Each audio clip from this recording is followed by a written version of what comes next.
аймгийн гэр бүл хүүхэд залуучуудын хөгжлийн газар Мэлмийн сайтын хамтран бэлтгэдэг Хосын яриа гэр бүлийн влог маань энхүү ээлж дугаараа эхлүүлж байна. Энэ удаагийн дугаараа бид өхөн олон улсын гэр бүлийн өдөрт зориулан бэлтгэж Эдэр Баяр, Цэрэнхөө, Үлзий сайхан цагаан цэцэг нарын гэр бүлийг урин оролцууллаа. Энэхүү гэр бүлүүд маань тун онцлогтой зочид болж байна. Нээлттэй өмнө говь хөтөлбөрийн хүрээнд энэхүү дугаарыг бас бэлтгэж агуулгын өмнө говь нутгийг зорин ирж ажил амьдралаа үргэлжлүүлж байгаа залуу хосуудын тухай ярианаас та бүхэндээ сонирхолтой бэлтгэлээ. Хүлээ авч үзнэ үү? Ингээд хосуудтайгаа хамтдаа танилцъя. Манай гэрийн эзэн Эдэр Баяр морин орчин мэргэжилтэй. Миний би Цэрэнхөө математикийн багш, 1-р сургуульд математикийн багшаар ажилладаг. Манай том охин Хэрдэм 1-р сургуулийн 7-р ангид сурдаг. За манай дараагийн охин маань их гээ 23 дугаар цэцэрлэгт суралцдаг. Манай хүү их бэлэг мөн 23 дугаар сургууль 23 дугаар цэцэрлэгт сурч хүмүүждэг. Намайг Цагаан цэцэг гэдэг. Манай нөхөр Өмнө Говь аймгийн Ноён суманд төрж өссөн Батар Үлзий сайхан гэж залуу байгаа. Манай хүн болохоор одоогоор яг оюутлахын Грет компанид хуурхад ажилладаг. Ер нь бол манай хүн байсан бол ингээд дөрвөлөө оролцох байсан. Тэгээд аав байхгүй ч гэсэн бид гурав хүрээдэрлээ. Ер нь бол бид хоёр хуурхад ажиллаж байгаа л танилцсан хоёр хос байгаа. Тэгээд одоо болохоор хоёр сайхан охинтой. Намайг Үлзий сайхны саадын хэлэг гэдэг би 5 дугаар сургуулийн 2-ын ангиас сонсдог. Чөлөө цагаараа би ээжийнхээ сургуультад явж гадаа тоглож дүүдээс тэгээд тоглодог, бас зураг зурдаг. Намайг Үлзий сайхны саад хэлэг гэдэг би чөлөө цагаараа гадаа гарах тустай, тэгээ бас аниатагаа зураг зурах тустай. Ихтертэйгээ бас анх танилцчихсэн түүхээс та бүхэнтэй бас хуваалцъя гэж бодож байна. Ингээд 2008 онд ихнэртэйгээ анх танилцж байсан. Би өөрөө Арангаа аймагт төрсөн хүн л дээ. Тэгээ манай ихнэр маань бас Арангаа аймгийн багшийн сургуульд суралцдаг байсан. Байна лээ.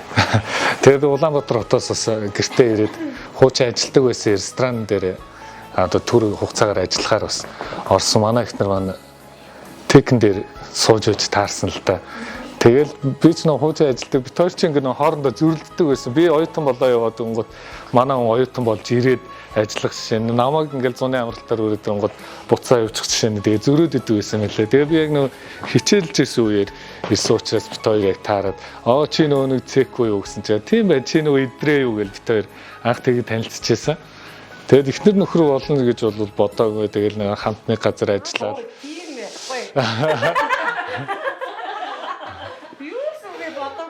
Гэхдээ анхандаа тэгэж бол бодоогүй шүү дээ тэр чинь. Тэгэл нэг гэр нэг тишээ нэг жигтэй явдаг байсан юм чи манайх ч Арангаа аймагт Арслан цохоо гэдэг. Манай их тэр 48-д байдаг байсан. Тэгэл нэг тишээ ингээл орой болгон цуг явал тэгсээр байгаа л их илүү их дотноссон юм болоо. Тэгэл манай их нар чин гоовлтах. Тэгээ сургуулаа төгсөөл явахт нь би ч тэгэл за салахгүй чам дагж явна гэл тэгэл гоовлтаа явсан да.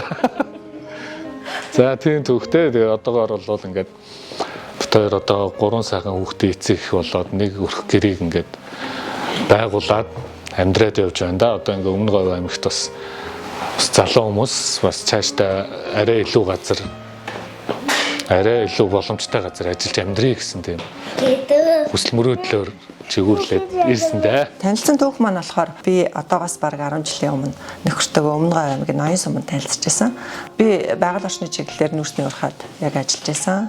Манай хүн болохоор дадлага хийж аваад үргэлжлүүлээд байгаль орчны яг нөхөн сэргээлтэн дээр хамт ажилласан.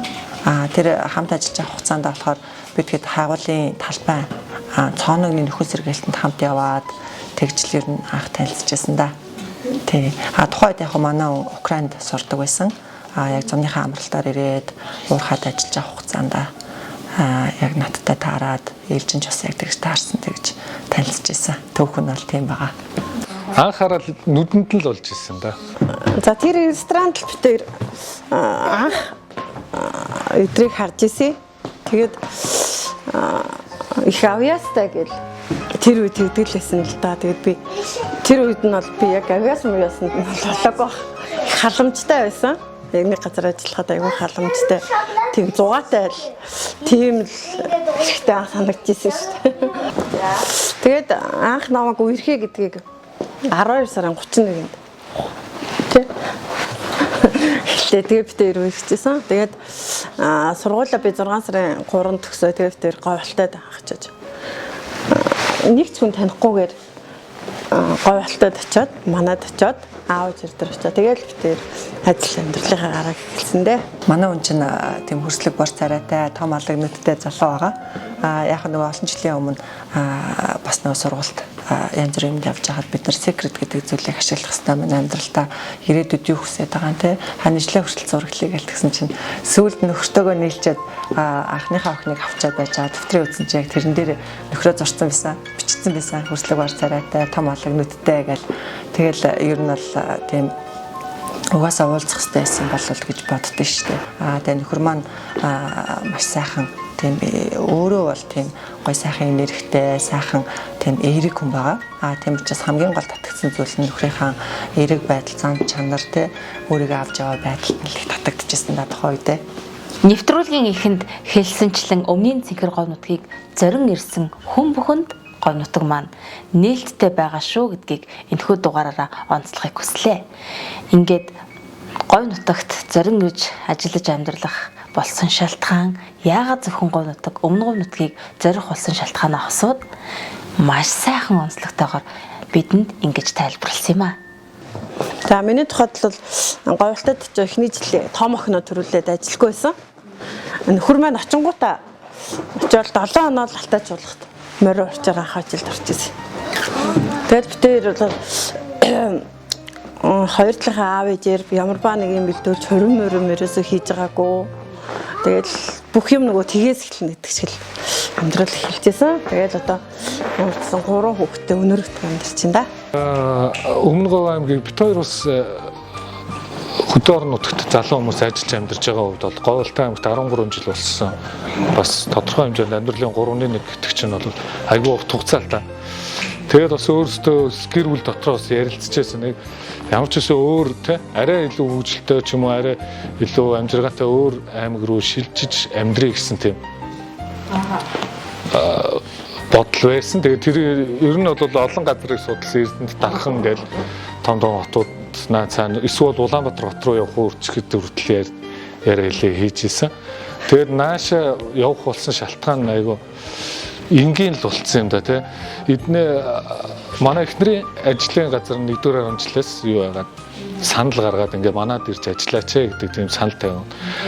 Тий аймгийн орончлон. Тэгэхээр тэр бол нөө бас лаборатори сургуулиас улсын тэргүүний бас алтан гац содонтой ийм том сургууль бас ингээ хурж ирж ажиллаач гэж байгаа бол бас айгүй том боломж шиг санагдсан. Тэгээд хүрээд ирсэн ямар ч хүн танихгүй ч бид хоёр тэгэл шууд машина унаал ардаас тавилгаа ачуулаад тэгэл хүүхдүүдээ суулгаад ороод ирсэн эдний бас сургуулийн багш нь өгтөж аваад шууд байрлуулаад айгүй сайхан тийм юутай зан сайтай тийм уриалгын тийм ард түмэн шиг санагдсан надад. Тэгэл ирээд буугаад шууд боловсролын газар нь очиж уулзаал. Тэгэл би одоо 23 дугаар цэцэрлэг дуу хөгжмөн багш хийж байна. Холоос ирсэн улс улстай айлглахоор тийм ажлын чөлөө сэтгэл санааны чөлөө те амьдралын бүх юм дээр нь айгүйх дэмжиж сэтгэл санаа бүхэн дээр нь айгүйх дэмжиж одоо урмын үгээр харилж ажиллаж явах шиг санагдсан надад бол та. Би болохоор Төв аймгийн 100 мод хотод яг төрж өссөн. Гэхдээ дунд нь болохоор яг Улаанбаатарын 50 дугаар сургуульд суралцаад яг өөрийнхөө Төв аймагтаа 5 жил Улаанбаатар хотод 5 жил суралцаад 10 жилээ төгссөн байдаг. Ер нь бол төрсөн нутаг маань Улаанбаатар хоттой ойрхон учраас манай гэрийнхэн хот руу ингээд орчдөг. Тэгээд хүүхэд нас гэх юм бол яг Улаанбаатарын 100 мод гол гэж байдаг. Тэр гол дээр л яг тоглож өссөн. Тэгээд би болохоор 2 эгчтэй, 1 эрэгтэй дүүтэй. Тэгээд 2 эгчтэйгээ хамгийн их ойр өссөн. Тэгээд нөгөө хоёртойгоо тоглоал гол дээр очиж маш их цагийг өнгөрөөдөг байсан. Одоо нөгөө нэг хот руу явах замдаа бас хаяа нутгаар орох дуртай яагаад тэр хүний төрж өссөн унсан газар угаасан ус гэдэг чинь бид нэг Монгол улсын нутагтайгаа байршлуулах хамаараад энэ бол миний орн тий. Тэгэхээр би бол яг өмнө говьт ирээд ингээд сайхан хаан ажилтаа болоод яг ажлын гараа маань эндээс эхлээд ажиллах гэж ирээл гэр бүлтэй болоод одоо сайхан 2 охинтой болоод ингээд дөрүүлээ олчихж байгаа шүү дээ. Тэгэнгүүт говь нутагтаас давхар маш их хайртай. Яагаад тэгэхээр миний 2 охин төрж байгаа, өсөж байгаа тий. Бага охин болохоор яг өмнө говьтаа гаргаж исэн. Яг тэр шиг Монголынхаа яг бүх газар нутагт үнэхээр их хайртай байдаг. Яг тэрэн шиг ээж аав маань хүүхдүүд маань эрүүл сайрал өсөж байгаа улсыг хоорондоо маш их талархаж байгаа газартаа талархаж л амьдардаг да. Тэгээ одоо болохоор яг нөгөө төрсөн нутагт маань манай гэр бүлийнхаас бол ер нь хүн байхгүй бүгдөө шилжээд гэр бүл болцоогоод тэгээ ээж аав маань хүртэл Улаанбаатар хот руу ороо явцсан. Яг гоо зарим тохиолдолд ажлын шаардлагаар нутгаараа нэг орох тийм шаардлага гардаг. Тэгэл баг миний амьдралын баг ихэнх цаг нь яг говьдол өнгөрч байна да. Өмнгийн цэнхэр говийн тийм лаборатори 1-р сургуулиас ирж ажиллаач гэсэн саналыг би бол хамгийн түрүүнд хүлээж аваад нөхрөө бас ятгсан л та. Тэгээ манай нөхөр бол өөрөө мэрэгжлийн морин өвчтөний хувьд ирээд театрт ерөнхийдөө бол орчих واخ гэж бодоод тэгээд 1-р сургуулиас санал ирэхээр нь тэгэл шууд юм ачаал хүрээд ирсэн. За тэгээ ирээд тогтоод авсан. Манай математикийн багш нар удирдлагууд маш сайхнаар хүлээж авсан. Тэгээ ер нь манай сургуулийн хувьд бол олон хүүхэдтэй, олон багштай, тэрнийхээ хэрээр багш нар нь бол маш хариуцлагатай, юмыг янтан хийдэг, их тийм мэрэгжил мэдлэгийн хувьд бол туршлагатай, тийм маш тийм гоё хамт олон донд орсон. За тэгээд ирсэндээ ч би энэ хамт олон донд ирсэндээ би бас маш их баяртай байгаа. Ямар ч тач Өмнөгов нутгийг зорин ирсэн олон мянган гэр бүлүүд Монголын олон сайхан иргэддэн Өмнөгов нутаг үргэлж нээлттэй байгаа гэдгийг дахин онцлмоор байна. Ингээд яг ямар боломжууд энд байгаа учраас хосууд маань зорж ирсэн тухай бидэнтэй бас хуваалцсан юм а.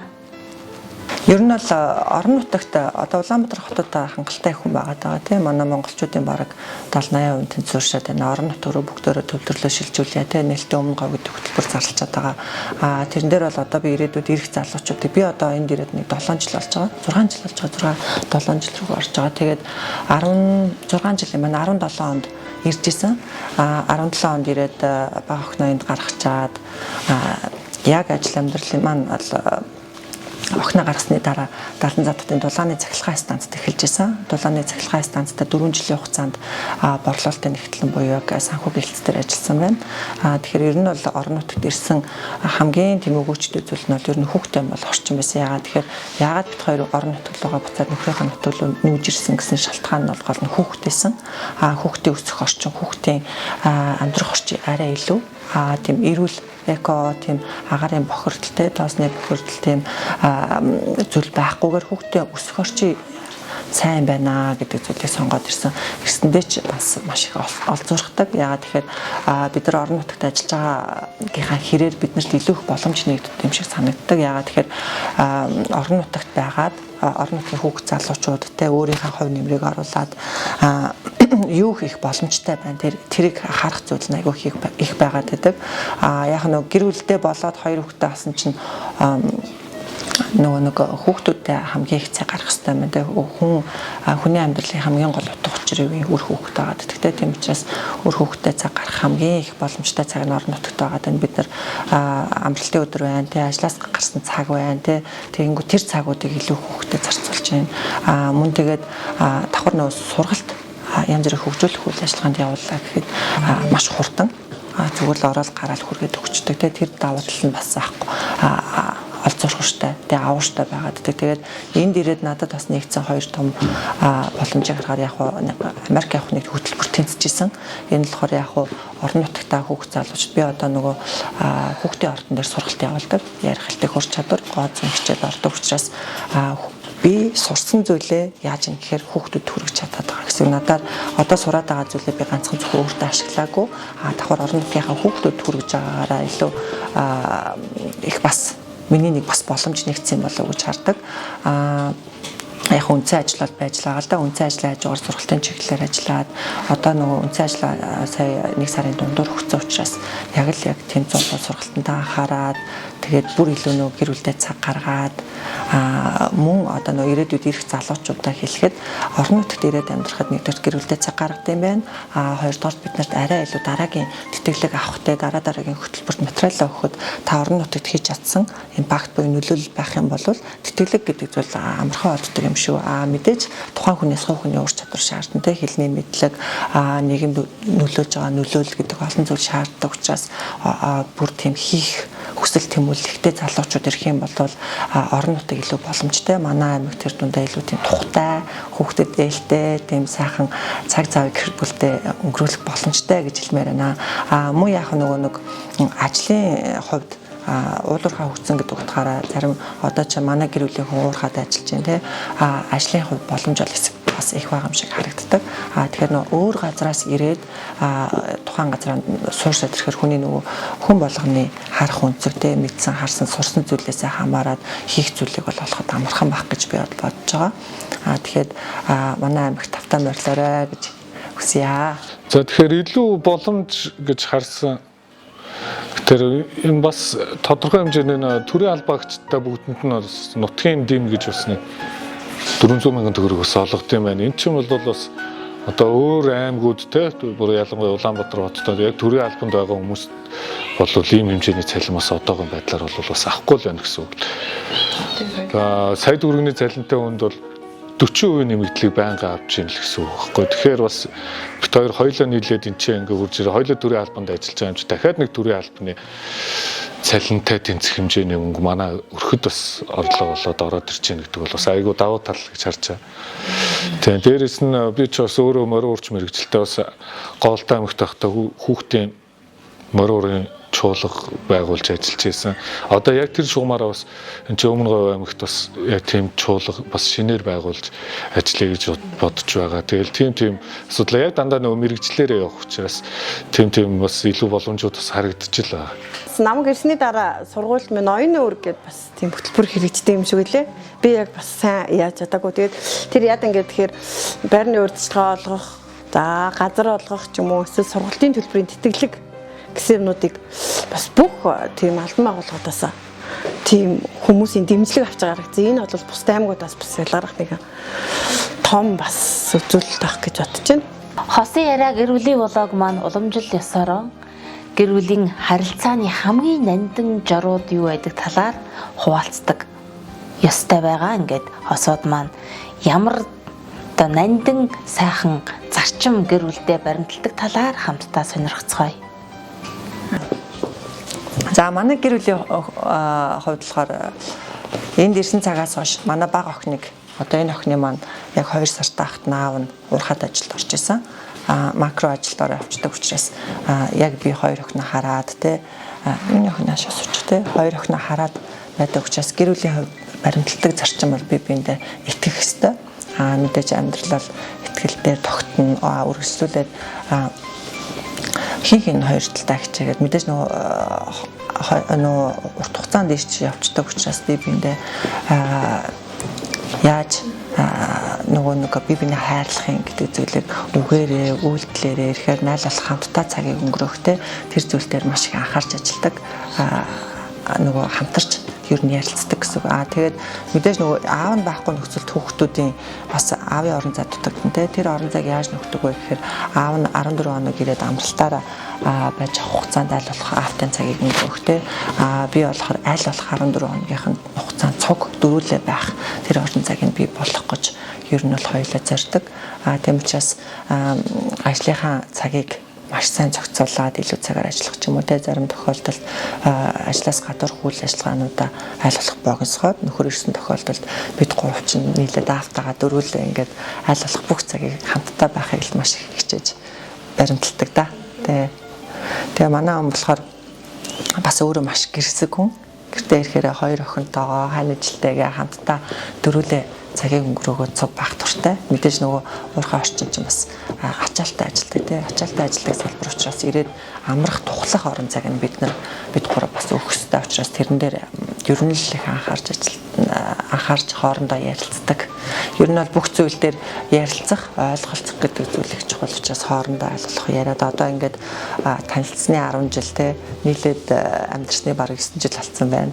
Ер нь тэгээд хүн чинь 30 гараад ирэхээр гэдэг жоохон пөрсөр сууд юм болоо да. 20 хэд настай байхдаа бол их нэрийг хэрэлдэхээр нь хэрэлцдэг л байсан. Одоо бол тэгээд би ч нэг алтан дүрмтэй болоод байгаа сүүлийн үед. Уурлаа загнах юм бол чимээгүй дугаал байж. Тэгжэл. Ерөөсөө их нэрийн зүг айл одоо чимээгүй л байж. Одоо миний барилддаг артын дүрэн бол өөдөөс нь хэрэлдэхгүй. Уурын гартал чимээгүй дугаа ивтэхээ явж байгаа. Тэгээд уддгумаа тэгээ нэг 30 минут цаг болоод уурна. Одоо тэгэхэл юм бол одоо бас гэр бүлийн уур амьсгал энтерт бас арай илүү хэрэгтэй болоо. Тэгэл аль нэг нь хэрэлдлээ ихтер нэг нь бас чирж хэрэлдээл хүүхдүүдийн айзууд хэрэлдээл тийм бас байж болохгүй юм байна гэж сүүлийн үед бас их бодож эхэлж байгаа. Хэрэгжүүлж байгаа. Ер нь бол тэгээд гэр бүлийн харилцаа бол гэр бүлтэй хүн болгоно л ямар үеүүдийг давдаг гэлээ тий. Тэгэл ер нь бол гэр бүл өдөө ингээм хөрсөн бит 10 гаруй жилийн амьдрал юунд байх вэ гэхээр би энэ ойлгосон сэтгэл за үнэнч сэтгэл за тэгээ би энэс ойлгох ухаан дээр л тогтож өдөө хөрсөн баг та гэж бод тий. Хайртай шүү аваа. Хандаа хайртай шүү. Эрүүл энх байгаарай. Амжилт хүсье. Энэ насны минь хань. Тэгээд одоо бас нэг биений минь нөгөө тал гэж ярьдаг штэ хүмүүстэй. Тэгээ тийм хандаа одоо хайртай шүү гэж хэлээ. Тэгээ насан туршдаа одоо хантайгаа хамттай өтөл болтол одоо ингээд нэг насыг барах одоо нэг хүмүүс ч амьдрал дээр ярьдаг штэ одоо нэг сайн хань зөв ханаа олох бол хамгийн хэрэгтэй гэж ярьдаг. Тэрнтэй адилхан би бол ханийгаа олсон гэж боддгоо. Тэгээд хайртай шүү гэж хэлье. Би юм хэлээ яах юм бэ? Хэлэл нургам уу? Хэлээ штэ. Хэлээ штэ. Сонсчмоор л штэ. За 3 сайхан үрийн минь аав хантайгаа тэгээ насан туршдаа хамтдаа наалдаж амьдрнаа. Юу болчихваа? Хажуунаас салахгүй зүгдэж амьдрнаа. Ер нь л аав ээжийнхээ ер нь л аавынхаа амар тийм ажилласан зан ээжийнхээ бүр амар ухаалаг зангийг бол би амар шүтдэг. Амар адтай бүр бүхэл юм ингээд аав ээжтэй ингээд цуг хийчихээр ингээд би ерөөсөө ийм гэр бүтээс ямар адтай юм бэ л гэж үрэх боддог. Ийм үү? Хоёр охин дүүрдээ юу юм бэ? За ингээд хоёр хөөрхөн дүүгээ их цаадаа айлын том охин аав энэ сайхан аав ээж ингээ охин нар төрсөндөө би бол амар их баярлагдав. Тэгэхээр аав ээжтэй амар талархдаг. Тэгээд хоёртой хайртай шүү.